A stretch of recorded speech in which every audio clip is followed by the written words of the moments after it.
warahmatullahi wabarakatuh. Nama saya Ridwan Abdurrahman. Ingin menjelaskan materi mengenai contoh perairan darat yang ada di sungai. Oke, dimulai dari pengertian sungai. Apa itu sungai? Sungai adalah saluran alami yang berfungsi sebagai tempat untuk mengalirkan air hujan, air tanah maupun air salju yang mencair ke danau ataupun ke laut. Nah, ilmu yang mempelajari tentang sungai ini disebut juga dengan ilmu potamologi.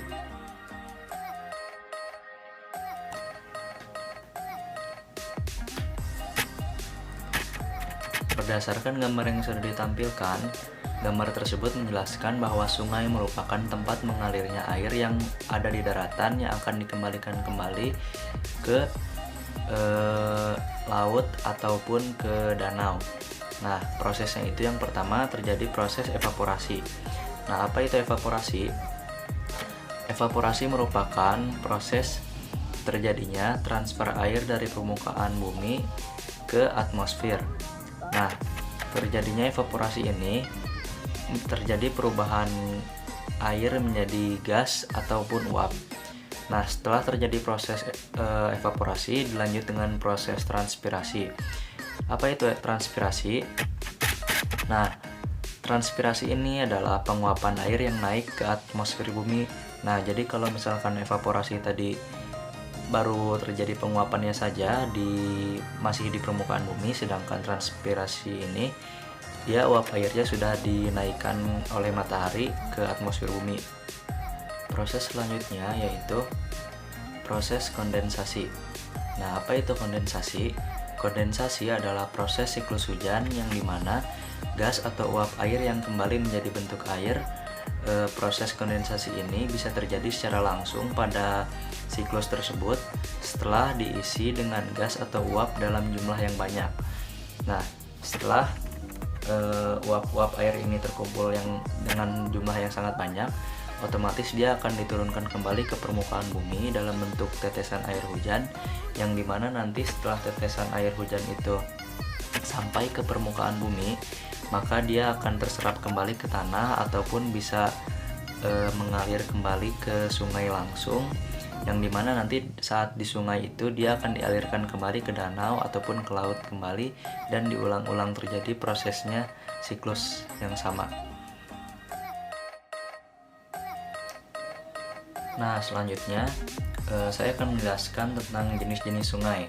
Jenis sungai berdasarkan sumber airnya ada 4. Yang pertama itu sungai hujan. Nah, sungai hujan ini yaitu sungai yang sumber airnya berasal dari air hujan. Kemudian yang kedua ada sungai mata air, yaitu sungai yang sumber airnya berasal dari mata air. Yang ketiga ada sungai gletser, yaitu sungai yang sumber airnya berasal dari es, salju, atau gletser yang mencair.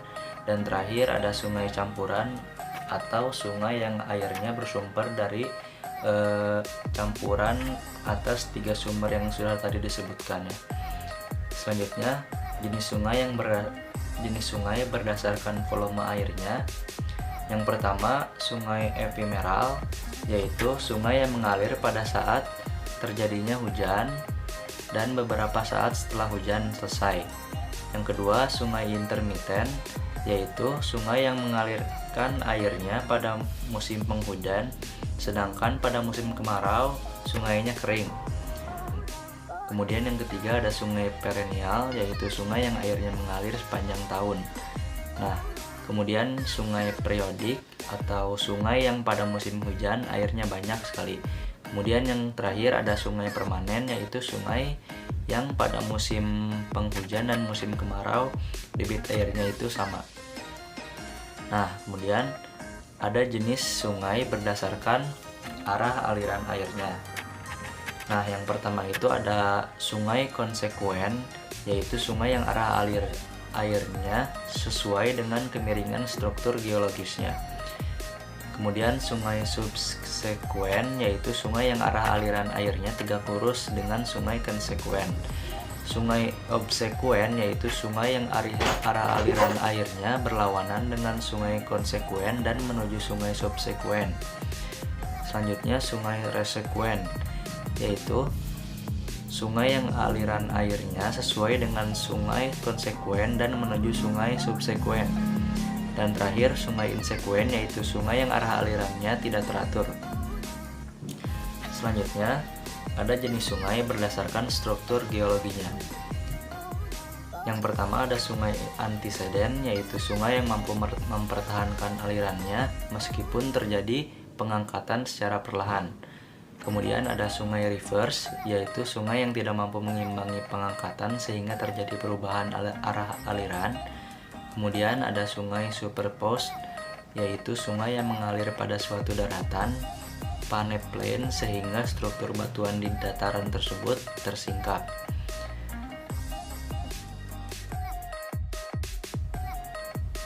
Nah, selanjutnya ada tentang pola aliran sungai. Pola aliran sungai di permukaan bumi dipengaruhi oleh struktur geologi dan morfologi lahan. Bentuk pola aliran yang umum terjadi sebagai berikut. Yang pertama ada pola radial. Pola radial dapat dibedakan menjadi pola radial memusat dan pola radial menyebar.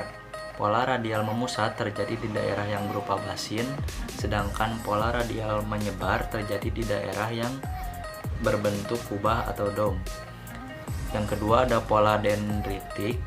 Pola dendritik terjadi secara tidak teratur.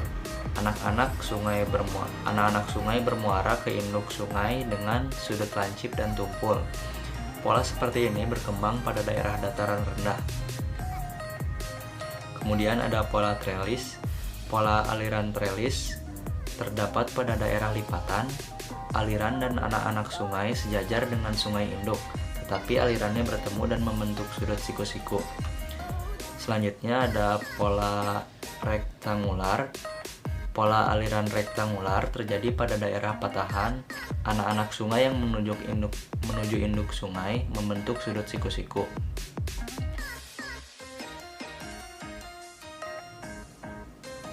Nah, selanjutnya ada profil sungai yang terbagi menjadi beberapa bagian.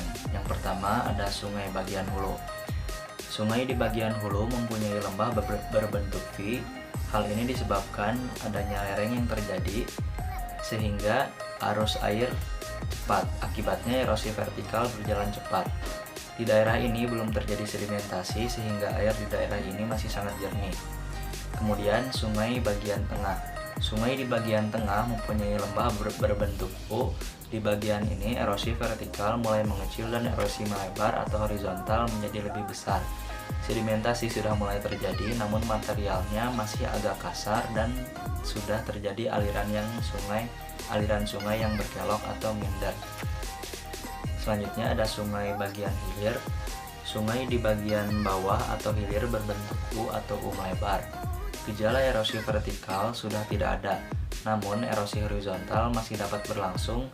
Ciri profil sungai di daerah hilir ini antara lain terdapat minder, endapan berupa material halus, sering berbentuk delta, dan sering terdapat tanggul alam.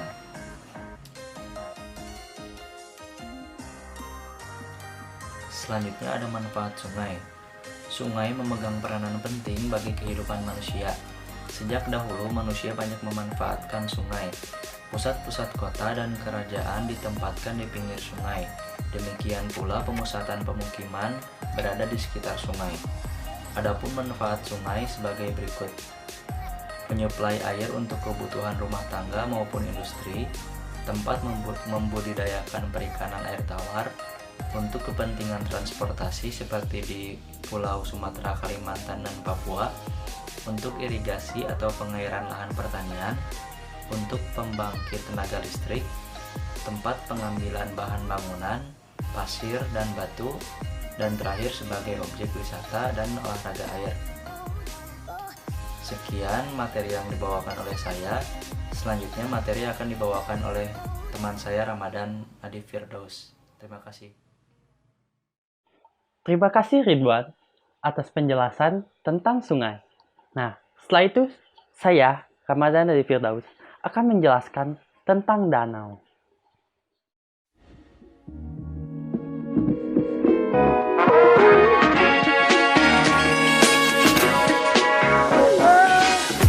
Jadi, danau itu merupakan sebuah tubuh air yang menempati suatu basin atau cekungan yang terbentuk karena adanya sebuah cekungan yang terisi oleh air hujan. Berarti, becek juga bisa disebut danau dong? Gak bisa dong, karena becek sendiri itu tidak termasuk kriteria danau. Danau sendiri itu memiliki tiga kriteria yang bisa disebut danau. Yang pertama, danau itu harus memiliki permukaan air yang cukup luas dan permukaan tersebut sampai-sampai memiliki beberapa gelombang, ya 11-12 lah sama ombak. Cuman bedanya, kalau danau itu memiliki intensitas gelombang yang tidak cukup besar seperti pantai. Nah, yang kedua, danau sendiri itu harus memiliki sebuah permukaan yang tidak tertutup oleh vegetasi apapun. Kenapa seperti itu? Bukannya di Semarang itu apa tuh?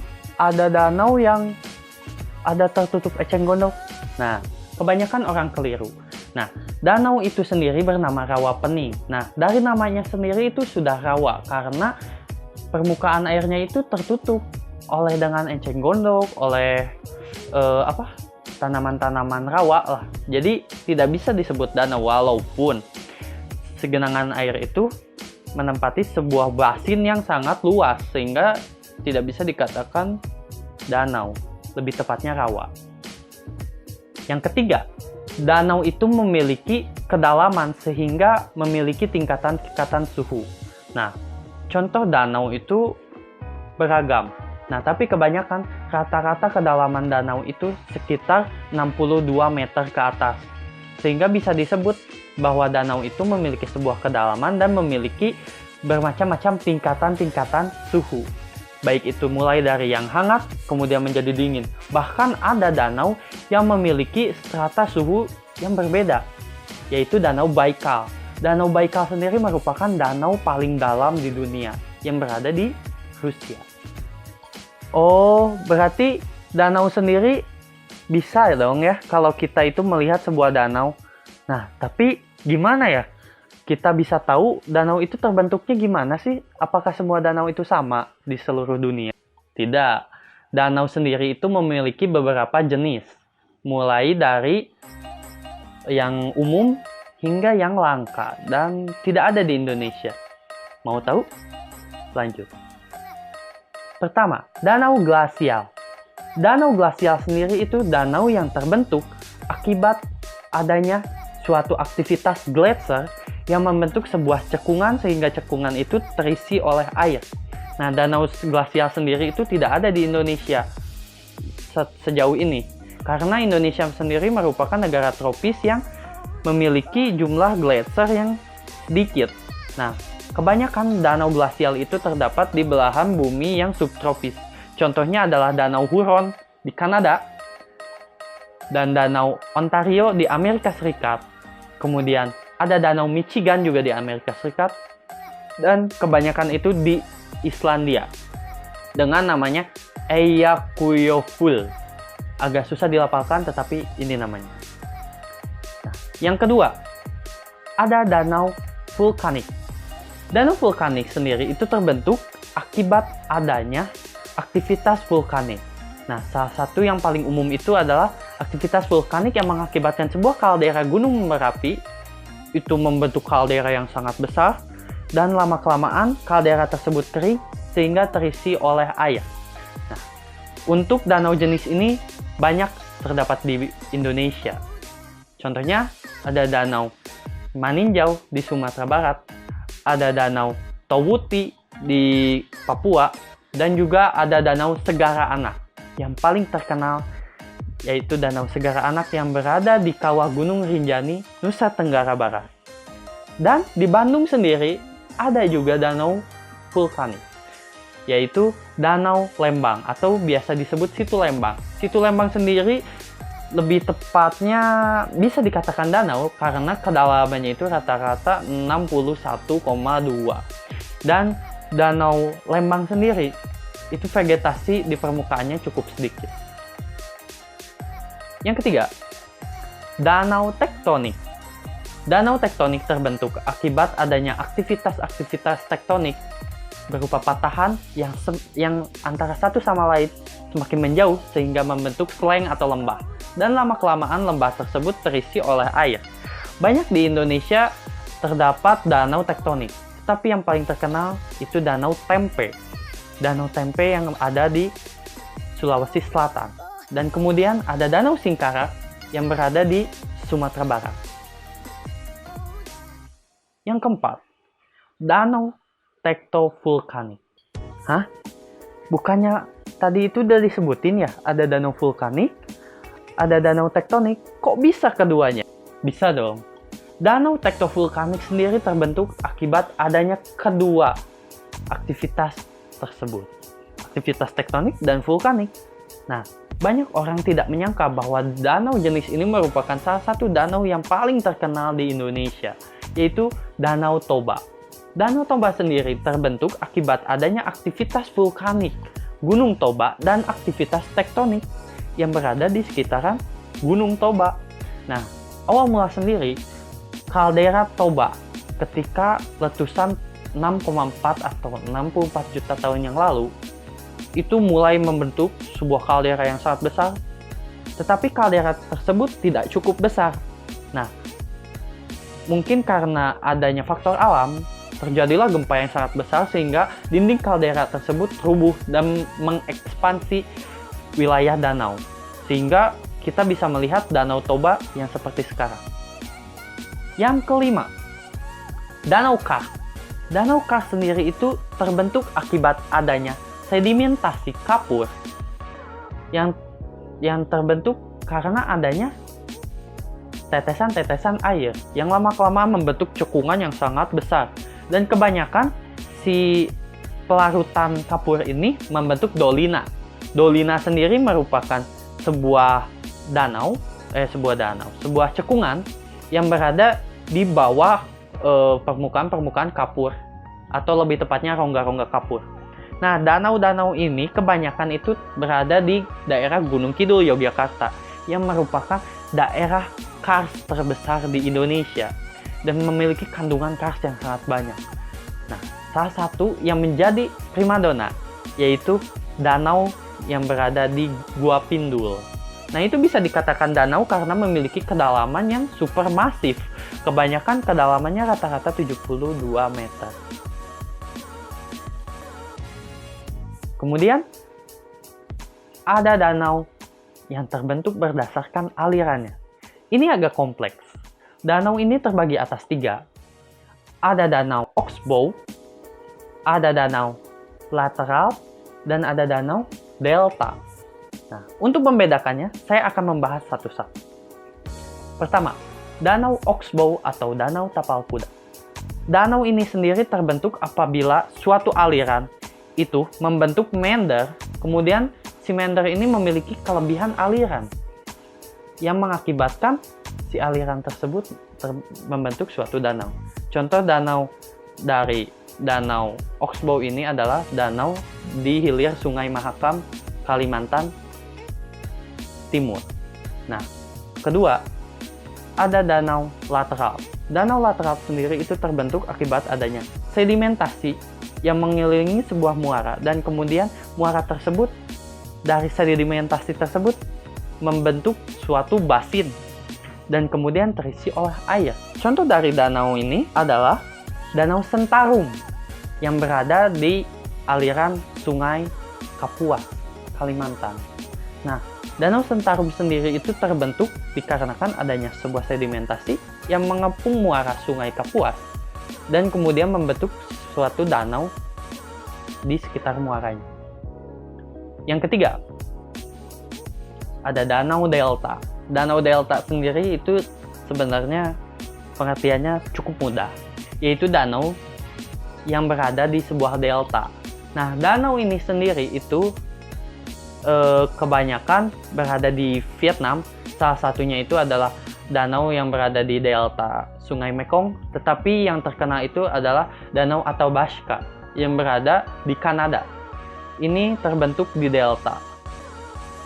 Sekian dari saya, dilanjutkan oleh Iqbal. Silakan Iqbal.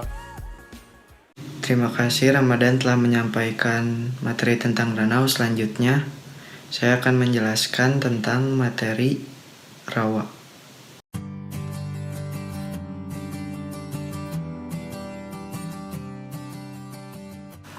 Ya, saya akan menjelaskan tentang rawa. Jadi yang pertama, pengertian dari rawa adalah kawasan di daratan yang tergenang air dengan kedalaman yang lebih dangkal. Bila dibandingkan dengan danau disebut rawa.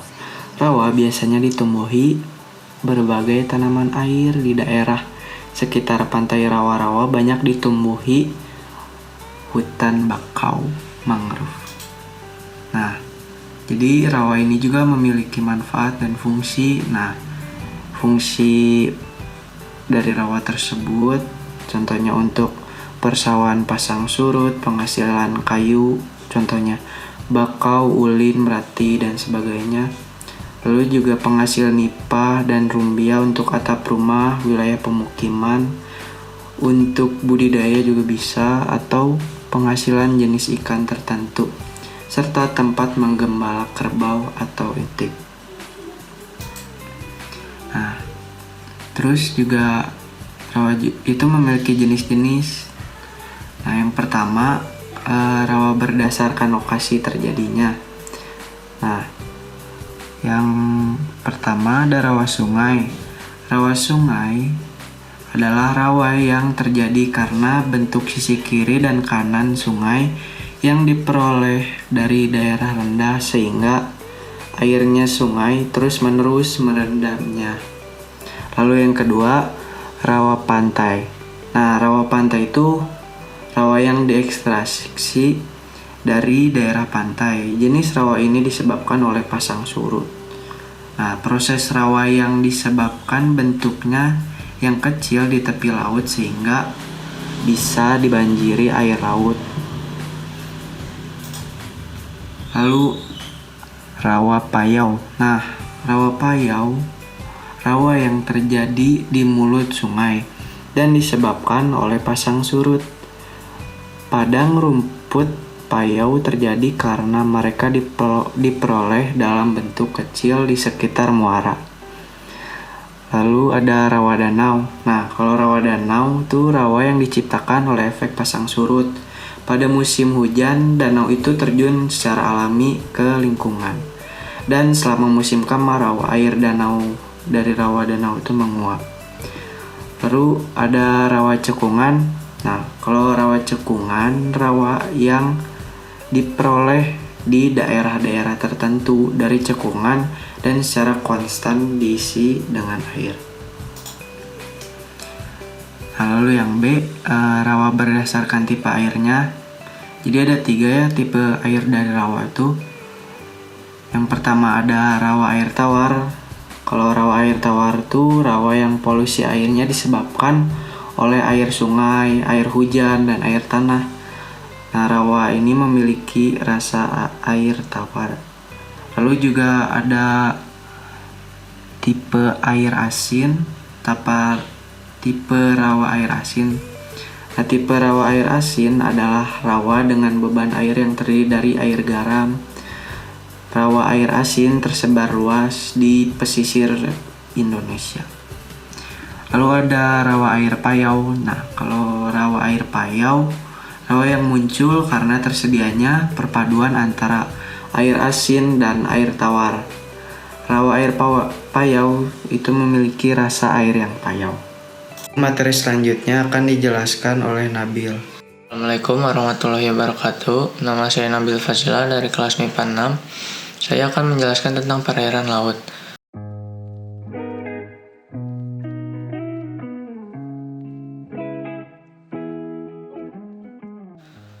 Yang pertama, saya akan menjelaskan perairan laut berdasarkan luas dan bentuknya. Yang pertama ada teluk.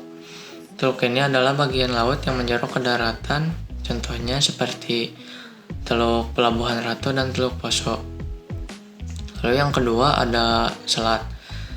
Selat ini adalah laut yang relatif sempit dan terletak di antara 2 pulau. Contohnya seperti Selat Sunda dan Selat Madura. Lalu yang ketiga ada laut. Laut ini adalah perairan yang relatif lebih luas dibandingkan selat dan terletak di antara pulau-pulau.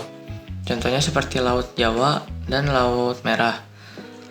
Lalu yang keempat ada samudra.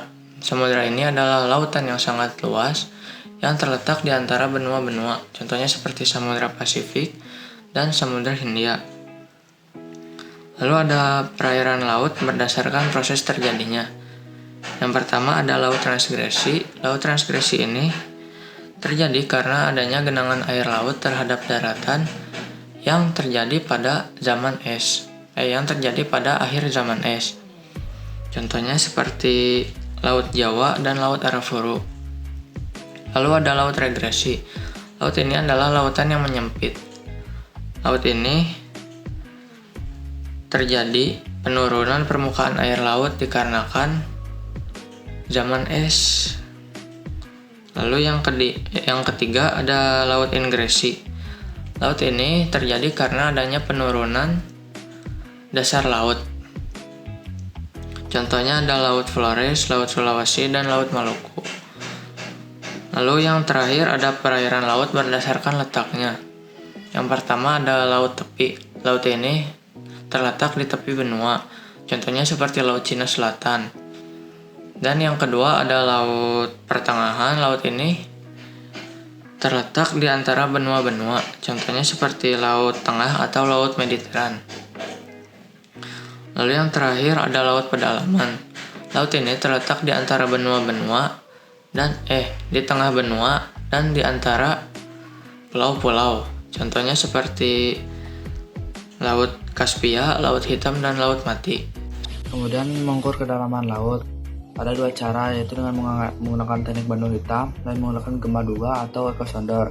Yang pertama kita akan menjelaskan menggunakan teknik bandul timah hitam. Teknik bandul timah hitam menggunakan tali yang ujungnya digunakan timah hitam sebagai pemberat yang nantinya pada kapal tersebut diturunkan tali kemudian hingga bandul hitam tersebut mencapai dasar laut dan nanti si talinya tersebut akan diukur, kemudian itulah kedalaman laut tersebut. Nah, adapun gambarnya seperti gambar berikut.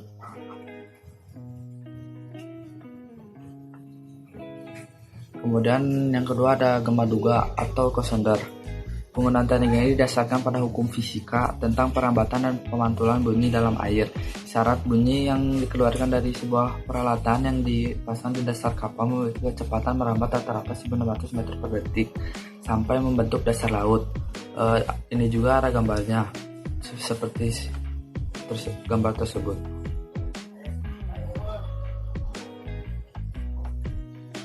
Kemudian perairan laut menurut kedalamannya terdiri dari 4, yaitu zona litoral, zona neritik, zona abisa, zona batia, dan ZEE atau zona ekonomi eksklusif. Yang pertama kita akan membahas zona litoral. Zona litoral atau zona pesisir laut terletak di antara garis pasang dan garis surut. Jadi kedalamannya hanya 0 meter. Pada zona ini tampak beberapa jenis binatang, tetapi bukan ikan, misalnya undur-undur dan jengking atau kepiting darat. Kemudian yang kedua ada zona neritik.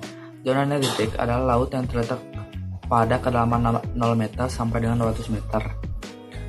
Misalnya Laut Jawa, Laut Natuna, Selat Malaka, dan Laut Arafuru. Ciri-ciri zona neritik sebagai berikut.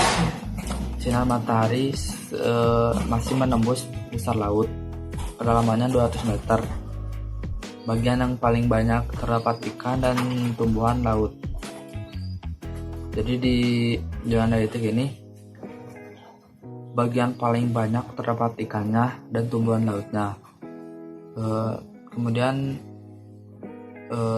sebelumnya ada gambar dari zona litoral sampai dengan zona abisa. Ini gambarnya. Kemudian ada zona batia. Zona material adalah laut yang terletak pada kedalaman 200 meter hingga 1000 meter. Secara geologis, zona ini merupakan batas antara daratan dan perairan. Ya, di zona ini sudah dibatasi yang mana daratan, yang mana perairan. Adapun ciri-cirinya, sinar matahari sudah tidak terlihat lagi. Kedalamannya 200 meter hingga 1000 meter. Dan tumbuhan lautnya sudah terbatas. Kemudian di zona abisal adalah laut yang terletak pada kedalaman lebih dari 1000 meter, yaitu 1000 meter hingga 6000 meter. Adapun ciri-cirinya, matahari sudah tidak terlihat lagi, kedalamannya 1000 meter hingga 6000 meter. Kemudian rumput lautnya sudah tidak ada dan ikan pun sudah terbatas. Suhu sangat rendah. Kemudian ada suhu sangat rendah sudah mencapai titik beku air. Dan yang terakhir ada zona ekonomi eksklusif. Saya tayangkan dulu gambarnya di sini.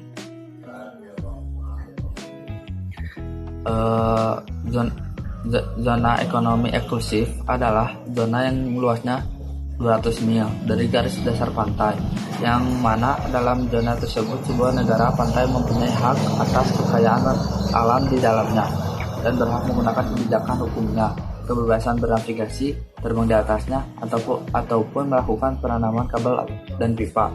Nah, di zona ekonomi eksklusif kita sudah diberi wilayah 200 mil dari pantai tersebut, dan pantai tersebut tidak boleh disalahgunakan atau diambil hak oleh wilayah lain.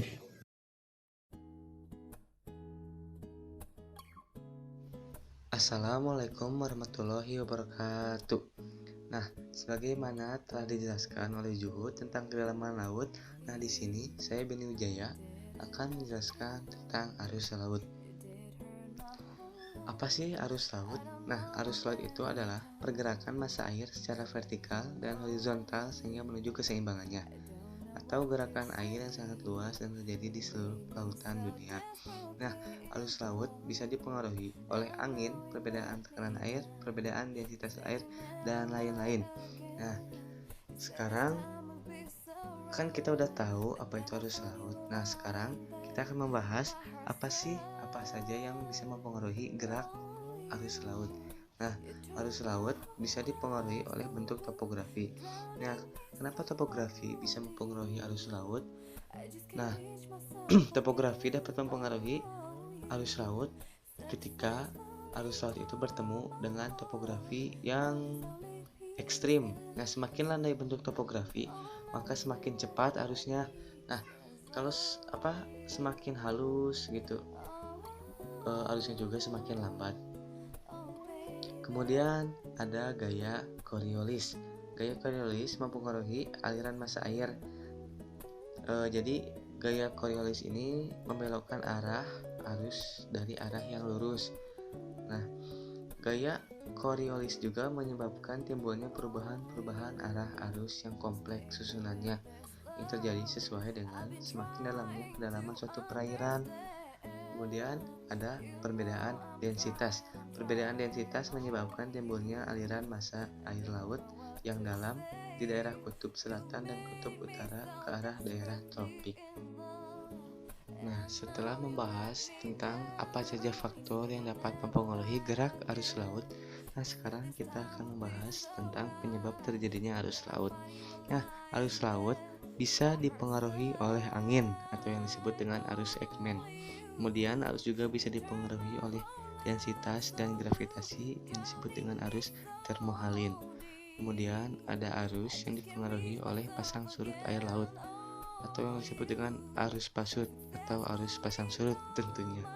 Kemudian ada arus yang dipengaruhi oleh gradien tekanan mendatar dan gaya Coriolis atau yang disebut dengan arus geostropik. Kemudian ada arus yang dipengaruhi oleh pola pergerakan angin dan terjadi pada lapisan permukaan atau disebut dengan arus wind driven current.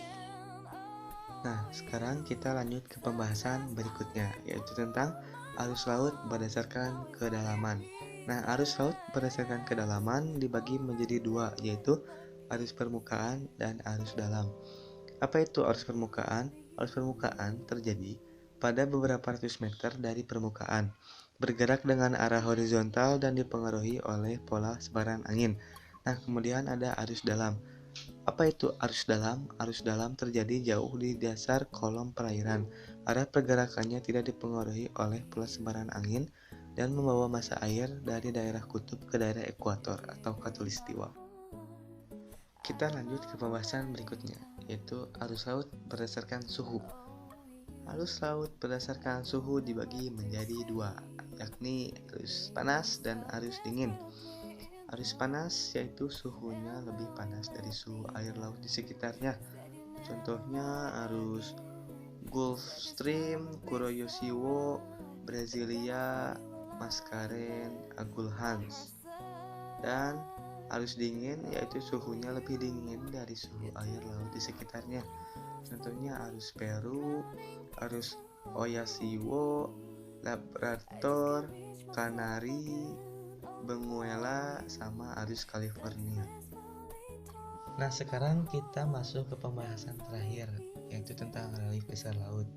Nah, yang pertama ada gunung laut, yang kedua ada punggung laut, yang ketiga ada landas kontinen. Di landas kontinen ini ada shelf sama plat. Nah, shelf ini kedalaman kurang dari 200 meter. Kemudian ada plat. Plat itu artinya dangkalan, berarti kedalamannya kurang dari 20 meter. Kemudian yang keempat ada palung laut, yaitu dasar laut yang berupa lembah yang dalam, sempit, dan memanjang dengan penampakan seperti huruf V. Kemudian yang kelima ada lubuk laut atau basin, yaitu dasar laut yang berbentuk cekungan seperti huruf U dengan kedalaman mencapai 5.000 meter. Kemudian yang keenam ada ambang laut, yaitu dasar laut berupa bukit yang memisahkan dua buah laut. Dan yang terakhir ketujuh yaitu semen dan buyut.